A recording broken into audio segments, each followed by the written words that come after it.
All right, so, quick review. We said there are 3 questions that every economy must answer. Yes. All right, the output question. What will be made? What will we produce?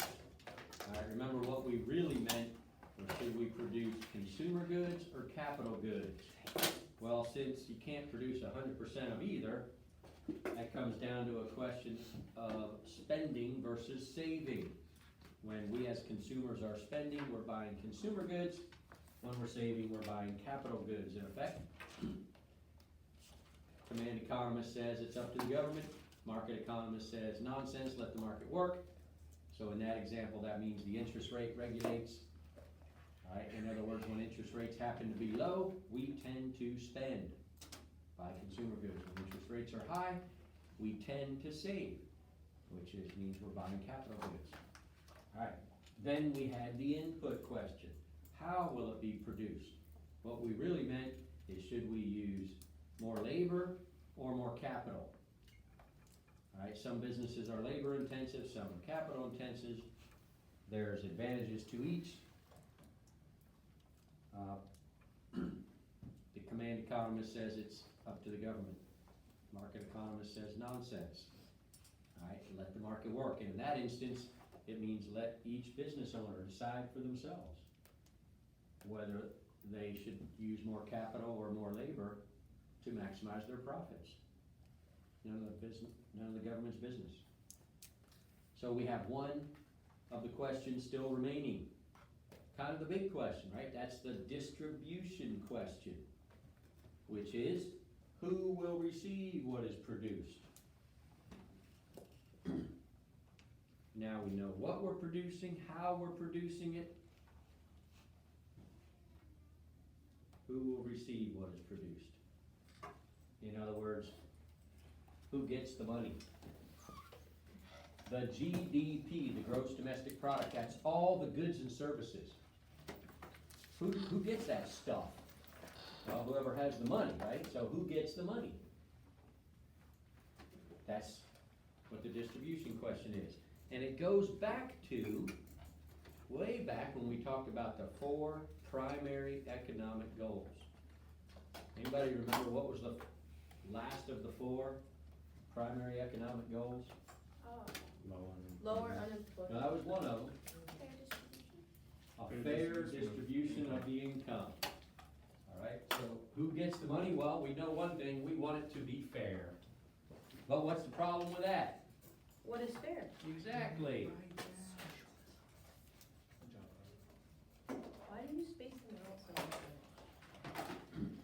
Like we said in our goals, everybody wants a fair distribution. But then we get to the question, what does fair mean? And this is why we said that we will never settle this argument. Now you go back to the top for a second. I didn't write that down. Distribution question. Who receives what is produced? Okay. That's all it said. We'll never settle this argument. We've even said that this is basically the age-old, never-ending, never will end argument, even in our country today, between conservatives and liberals, or Republicans and Democrats, or Trump and Biden, or whatever.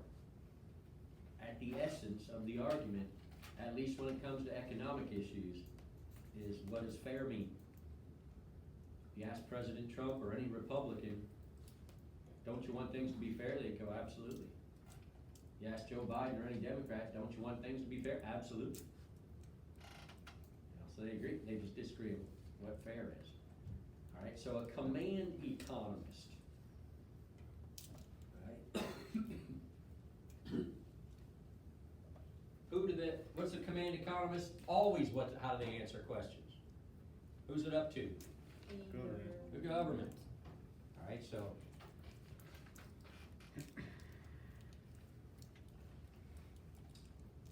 The command solution to the distribution question, who gets the money, is they believe in a concept known as egalitarian fairness, egalitarianism.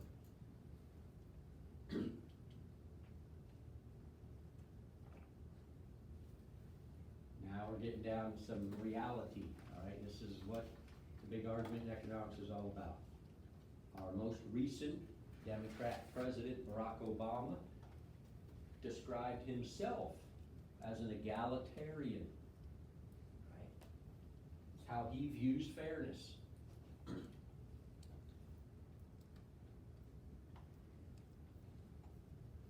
This is what an egalitarian would say is fair. Everyone. We say everyone, they mean everyone has a right. Not just deserves, but has a right. That means a legal right to part of the nation's wealth. Why? Because they are human. They're people too. Everyone has a right to part of the nation's wealth. Look what's in parentheses, whether or not they have contributed to the wealth. We're not saying you have a right to what you have earned. An egalitarian is saying you have a right to the wealth even if you didn't earn it. Well, here's where the government comes in. Remember, a command economist is always about government solving problems, right? Here's where the government comes in. If you didn't earn it, and you have a legal right to it, well, then how is the government going to make sure that you get some of the wealth? What does the government make? Nothing. So that means the government has to take it from somebody who earned it, so that they can give it to the person who didn't contribute to the wealth. And why would they be in favor of doing that? So an egalitarian, because it's fair. These people have to eat too. Alright, everybody has a right to it. Now, obviously when we talk about the idea of fairness, it's kind of on a spectrum, right? It's not like you're on one side or the other. You're somewhere on the spectrum of ideas. So if you take egalitarianism to the extreme, well, that's what we see going on in 2020. Easy to teach this lesson to you guys, because if you're tuned in, you see what's going on. Unlike other years when I've taught this lesson. You know, many of the people looting, and then many on the people on the news actually supporting the looters, saying it's just property. They have a right to it. After all, the business is insured. Like as if the people who are looting, stealing, right? Taking something that you didn't earn, that somebody else paid for. But there are people with the belief that that's fine. Not only is it fine, it's fair. All right, AOC, for example, comes out and says, hey, they need to eat. All right, they're stealing bread or whatever. You know, I'm not sure how you eat a big screen TV, but anyway, she believes that that's fair. Now, does that mean one side's good, one side's evil? Well, I might have my opinions on that, which I do, which I'm sure I'll share with you at one point or another. But even if you're not cynical, like old man Kiefer, even if you believe that nobody's equal here, they're just, it's how they define fair. They think this is fair.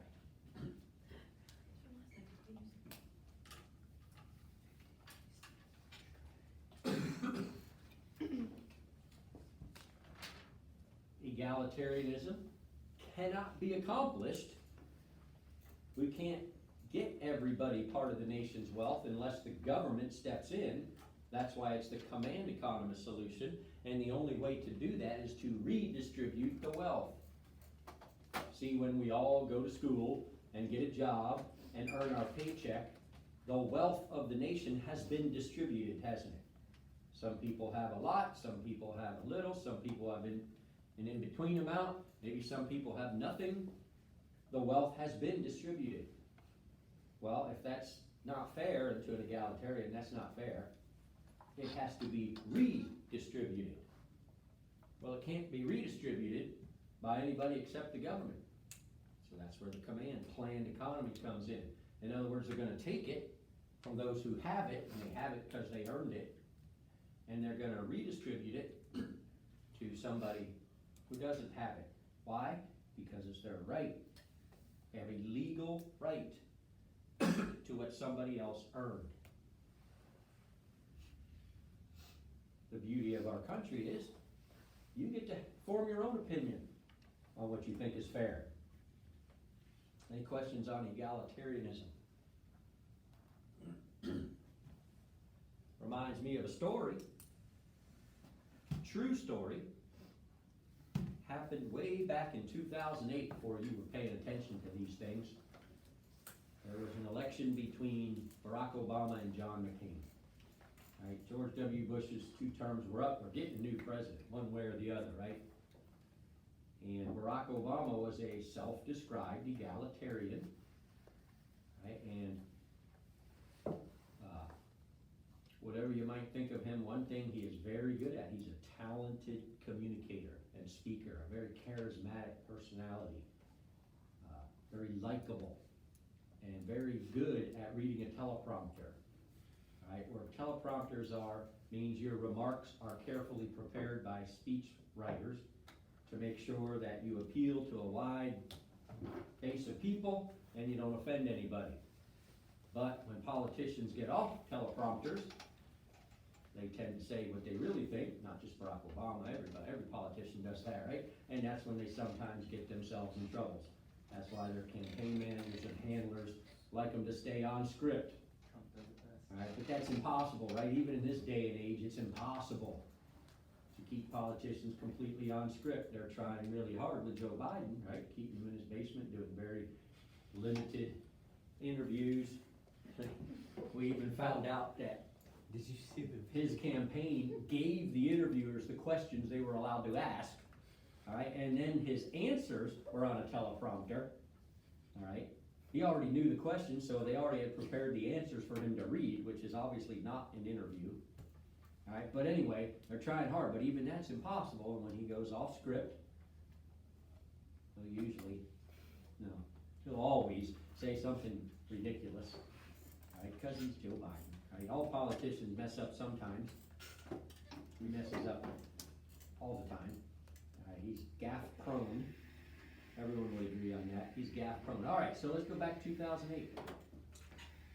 Barack Obama is appearing in Ohio, always an important swing state. Whoever wins Ohio usually wins the presidency, kind of like Florida.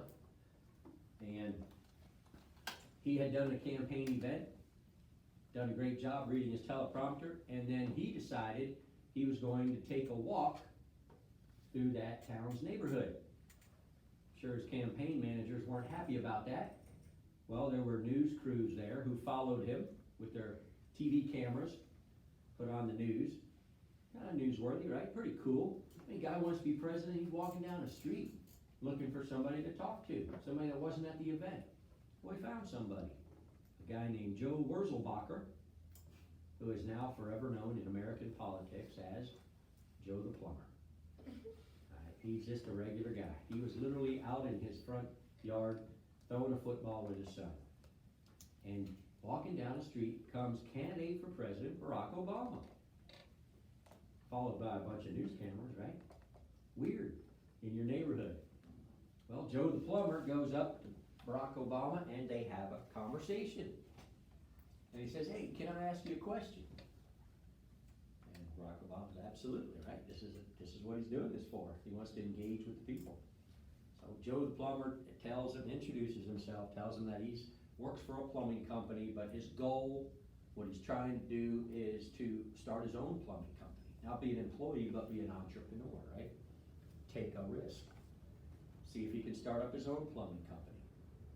And, you know, he wants to be more successful than just getting a salary. And he says, I'm hoping to make profits of $250,000, $300,000 a year. But if I understand, he's asking for clarification. He says, if I understand your tax plan, at that time candidate Obama, if I understand your tax plan, my taxes will go up if I am successful and I make $250,000 to $300,000. And Barack Obama, in a long answer, ends with this phrase: it would be fair for that to happen. After all, don't you think we need to spread the wealth around? That was the key words. Spread the wealth around. That's the definition of redistribute the wealth, right? In other words, he says, yeah, you're gonna work hard, you're gonna take the risk, you're gonna earn that money, but But then there's people that are like you now, that don't make as much. Don't you think we should spread the wealth around? Now, to Joe the plumber, that didn't make sense. Why take the risk? Why become an entrepreneur if, when I am successful, the government's gonna take what I earn and give it to people I didn't earn? So he didn't like the answer. But to Barack Obama, it made complete sense, didn't it? Why? Because that's fair. That's how he views fair. It wouldn't be fair for Joe the plumber to keep all the money he earned, because there's people that weren't so fortunate. But we can kind of already see the problem with that, right? If you don't get to keep the profits of your risk-taking, then you're not risk-taking. And if you're not risk-taking, then there's no entrepreneurs, right? There's nobody starting businesses. And then where are you gonna work when you finally finish your education? The government. Cause I already know, remember I told you one day what you're gonna be when you grow up. You're either gonna be an entrepreneur or you're gonna work for one. Well, if there's no reason to become an entrepreneur, none of us have a place to work. Right? Then we don't have paychecks, and it doesn't matter anyway, cause there's nothing on the shelf to buy, right? Who puts all those goods and services on the shelf? Entrepreneurs. Alright, so any questions on egalitarianism? Alright, the market solution to the distribution question, who gets the money? What's a market economist, what's always their answer? Let the market Let the market work, and in this setting, here's what that means.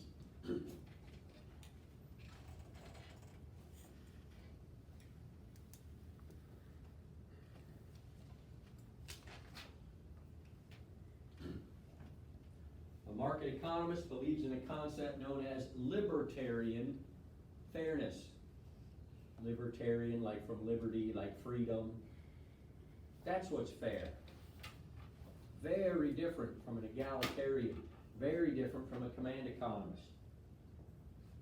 A market economist, free market economist, says, whoa, whoa. Spreading the wealth around, redistributing the wealth, taking it from somebody who earned it and giving it to somebody who didn't earn it is not our idea of fair. Libertarian says that their entire argument is based on this premise. The right, again, that's a legal right, not just morally you deserve it. Legally, you have a right to own and use your property without government interference. That's the whole concept of private property. What they're arguing is what's mine is mine, what's yours is yours. I do not have a right to what's yours. It's not mine. And you don't have a right to what's mine. There's no such thing as you have a right to what I earn just because you're human. Right? You don't have a right to what I earn any more than I have a right to what you earn. Without government interference is a key phrase. If you believe you own something, but you can't do with it what you want, is it really yours? No. Not really. I mean, you say it's mine, it's my money. Yeah, but if the government lays claim to it and takes it from you, is it really yours? Not really. You might own land and have the deed to it. You might own a home and have the title to the home or the car or whatever. You have proof that it's your property, but if you can't do with it what you want, then is it really yours? Not really. Somebody else gets to tell you how to use it. It's yours in name only, right? A libertarian says, no, it's a right to own property.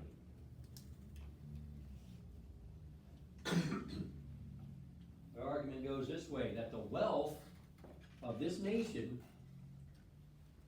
should go to those who satisfy the needs and wants of others. That's who gets the wealth. That's what's fair if you help create it. Alright, so kind of boil it down. Let's say that some of you have a part-time job. Maybe somebody works at Taco Bell and your job on the taco assembly line is you squeeze sour cream on the taco. That's your job.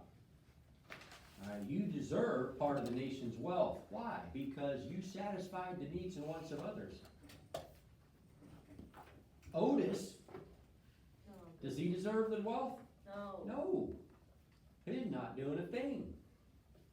He's not working. No reason you should give up what you've earned so Otis can have dinner? That doesn't make sense. Not to a libertarian at least. To an egalitarian it makes perfect sense, but not to a libertarian.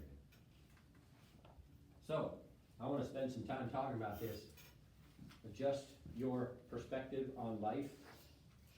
Alright, this is time for hard talk. You ready? What is the only way to prosper, the only way to gain wealth in our country? Work. Wrong. To be an entrepreneur or Wrong. work. It's not to work hard. It's not. Stock market. It's not to work hard. The way to get wealth We're smart. is right here as the only way to satisfy the needs and wants of others. Now, obviously, I suggest you work hard doing that. Alright? You have a better chance of meeting the needs and wants of others if you work hard. Obviously, hard work is a good ethic, but it takes more than that. I'll give you proof. Let's say that I want to impress Dr. Hunt. I wanna work harder than anybody else at ECS. So I got a plan. Tomorrow, I'm coming in early, before everybody gets here. And I'm going out in the middle of the football field. And I'm gonna rip up the turf at the 50-yard line. And I'm gonna get a shovel and a pick and I'm gonna start digging a hole. And I'm gonna dig all day. I'll probably dig a hole deeper than I am. At the end of the day, I'll be all sweaty and sunburned and blistered. My back will be sore. I will have worked harder than anybody at ECS. Dr. Hunt will be so proud. He will probably give me a raise for working so hard. No, I don't think so, right? You'll lose your job. No, he's gonna call me into his office and he's gonna let me work here exactly one more day. He's gonna say, Mr. Kiefer, you come back to school tomorrow with your shovel and you fill in that hole and then you're fired. But I work so hard. That's not the point, is it? Alright. Grow up.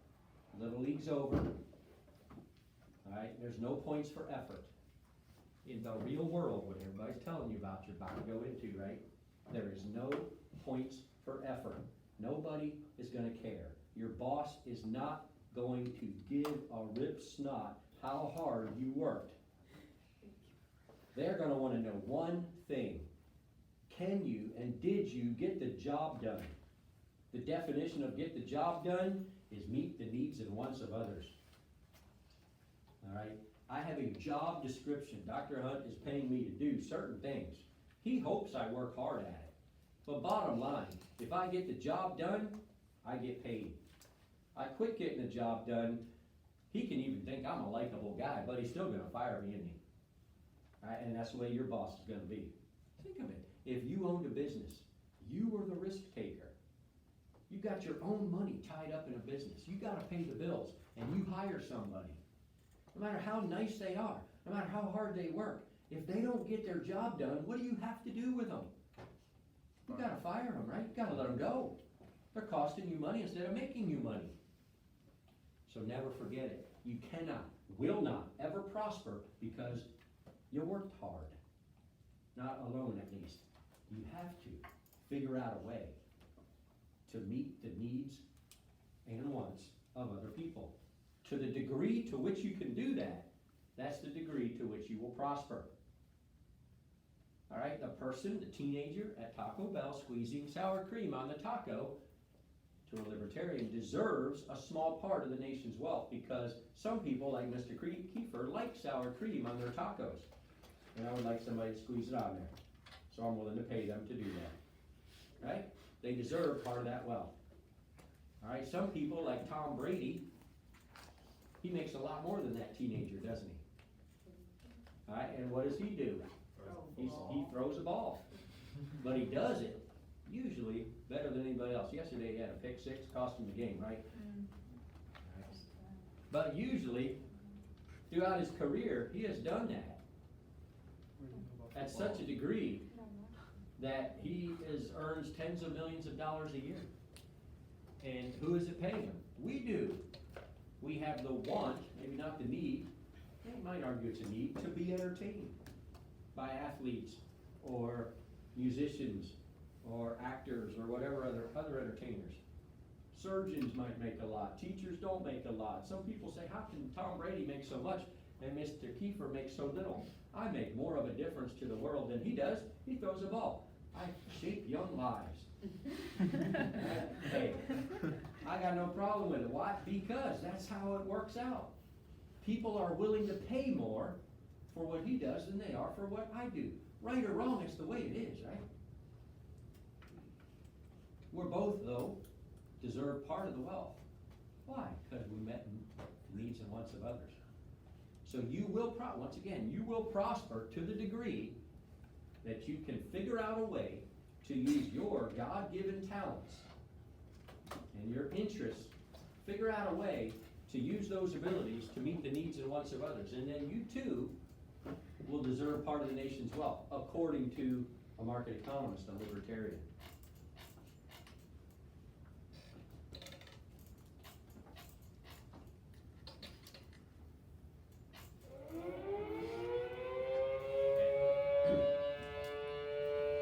With the white hat.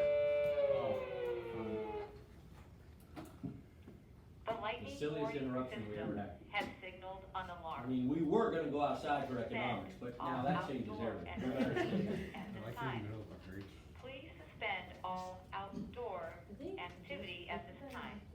Thank you.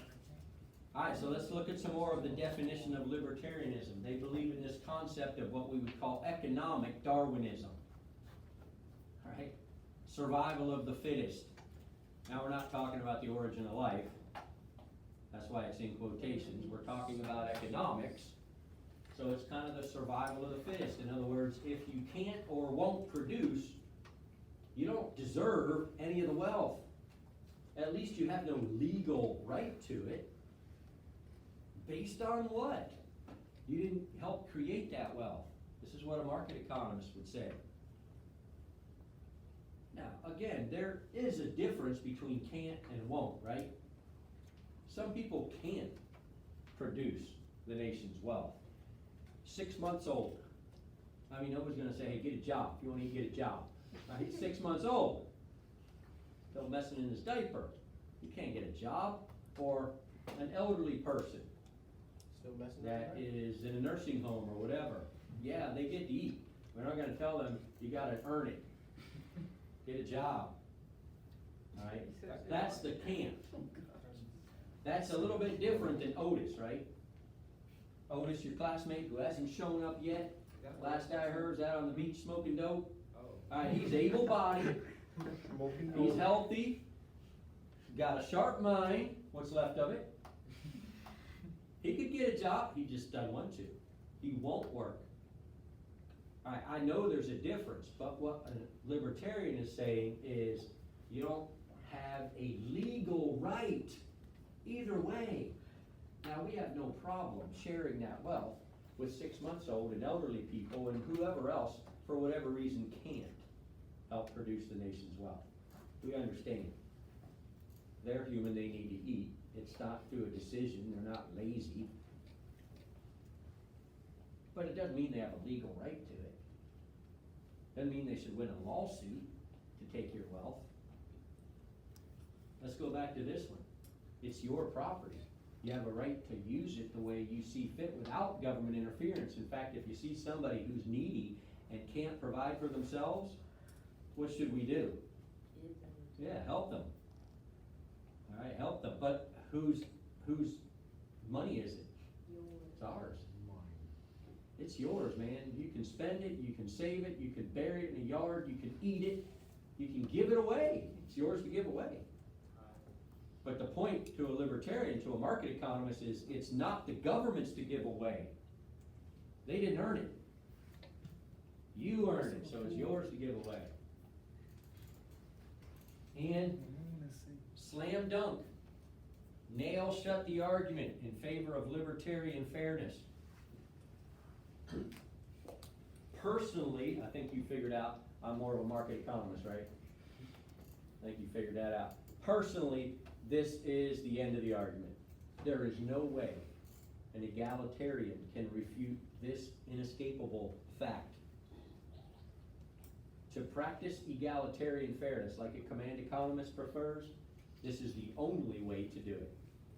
To tax and transfer wealth redistribution, spread the wealth around, there's only one way to do that. That is to penalize the productive and reward the lazy. Does this make any sense? No. No. I mean, we know instinctually that behavior that is rewarded, do you get more or less of that behavior? More. More. Behavior that is punished, do you get more or less of that behavior? Less. We know that when we're dealing with toddlers. 2-year-olds are little monsters, right? They're so totally selfish, they do whatever they want. Alright, so when they do something good, they share their toys or whatever, we reward them and give them an M&M or a sticker, right, or a fishy cracker, because we want more of that behavior. Right, and when they do something wrong, they steal somebody else's toy, you know, we put them in timeout, and we punish that behavior, hoping we'll get less of that, right? We just know that's how it works. Well, the only way the government can spread the wealth around is to do this. Those who have been productive, in other words, what have they done? Don't you Satisfy say people's work, what needs. have they done? Satisfy people's needs. They met the needs and wants of others. They probably worked hard to do it, right? But they figured out a way.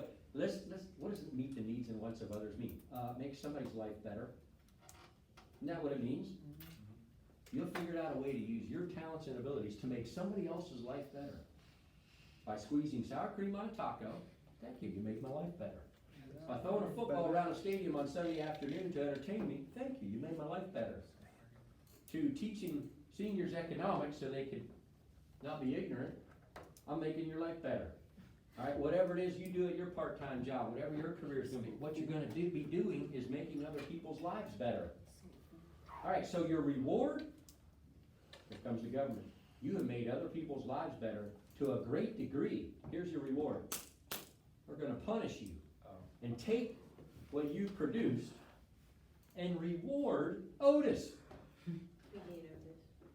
who did nothing. And a libertarian saying that slam dunk argument over. That's fundamentally, on its face, definitely not fair. And the only way to do that is tax and transfer, redistribute the wealth. Now, I think if you've been peeking in your book, or you've got a clue, or you're paying attention at all, I think you know where we're going with this. A very timely argument, especially in September of 2020, with an election coming up. It's basically capitalism versus socialism. Two completely different economic worldviews. That's where we're going with this, with these lessons. That's what we're building up to. Not just this year. That's the curriculum. It's just this year is really timely. Alright, well, here's the problem with socialism. Command planned economies. Egalitarianism. Here's the problem with socialism. If you're going to tax, by the way, people on that side of the economic argument, which would be which party leans more toward big government? Democrat. Democrats. Definitely, on every issue, are more big government. Republicans tend to be more limited government. Alright, so, the problem with this idea of socialism is, if we're going to take it from, who do they always want to tax? Tax the rich, tax the rich. Make them pay their fair share. There's that word, fair. Alright, in order to do that, what if the wealthy person says, nah, not interested in paying that much tax? Is that an option? Nope. Nope. No. How does the government then make sure that they get the taxes? Fine. Federal prison. And if I don't wanna go to prison, Death penalty. Fine then. More tax. eventually, who's coming to my house? FBI. The government, some men with guns, right? No, you need to pay your taxes, it's not an option. Yeah, but I don't want to. No, at the point of a gun, right? You understand, what a point I'm making is that's always, listen to me, that's always the ultimate end of the line for socialism. It always ends at the point of a gun. Because if those who have earned it and feel it's fair for them to be able to keep it refuse, well, the government will come and at the point of a gun, take what you have earned so they can give it to somebody who didn't. That's what socialism is. That's what wealth redistribution is. That's what, as Barack Obama put it, spreading the wealth around is. That's their view of fairness. And if you refuse to be fair, well, then we're gonna force you to be fair. That's the ugly truth about socialism. You don't believe me? Read a history book. Anywhere in the history of the world where socialism has been tried, it has always failed. I'm not exaggerating. Always means always. It has always failed. And when it has been taken to the extreme, it has always ended up with somebody at the gun being pointed at them. Whether it's Venezuela, Cuba, North Korea, the old Soviet Union, modern day China to some extent. Well, it always ends up. Inescapable historical fact, and it makes sense because of this line right here. It has to. The only way it can end up. Because somebody who earned it and thinks they deserve it and doesn't want to give it up, well, they don't have a choice, do they? And that's what's happening. Someone who perhaps was lazy is being rewarded. When we reward laziness, will we get more or less of it? More of it. Look around. You see that going on in our country?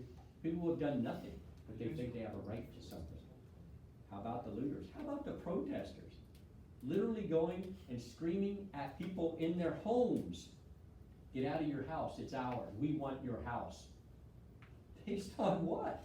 Based on extreme view of egalitarianism.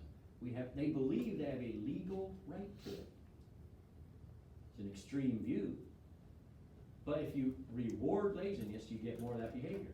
We can see it in our society. By the way, if you punish productivity, you get more or less of that behavior. Less.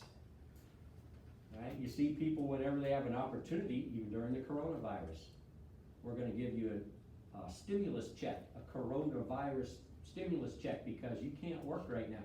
There are literally people who don't want to go back to work. Hundreds, thousands, tens of thousands of them don't want to go back to work because the government is giving them more money than they would make if they went back to work. They're rewarding laziness. Punishing productivity. If I go to work, there's nothing in it. I get less money.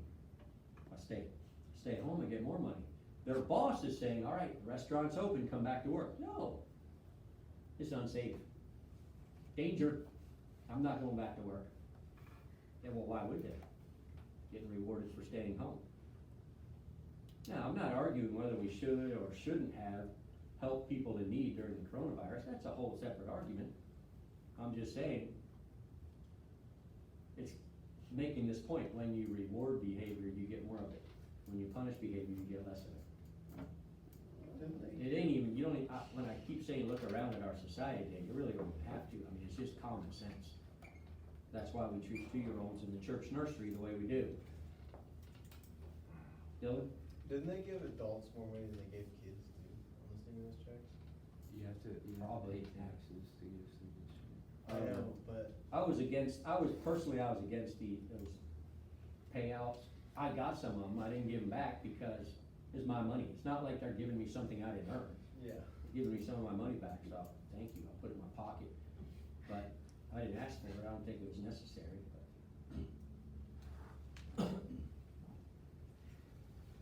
but you know, that's beside the point, is my opinion on that, it doesn't matter. Any questions on the argument between egalitarian fairness, libertarian fairness? And like I said, the beauty of our country is you get to decide what you think is fair. So let's review. Distribution question. Who gets what is produced? And we know that means who gets the money. Well, everybody agrees we want it to be fair. That's where the problem comes in. Command economists big government, they tend to believe in egalitarianism. Everybody has a right, legal right to demand part of the wealth, even if they didn't help create it. A libertarian market economist says, no, let the market work. Basically, if you don't work, you don't eat, right? You wanna produce something, or you wanna get some wealth, you have to meet the needs and wants of others. And then you'll prosper to whatever degree you're able to do that. And then it's yours. Nobody else has a legal right to that. It's yours.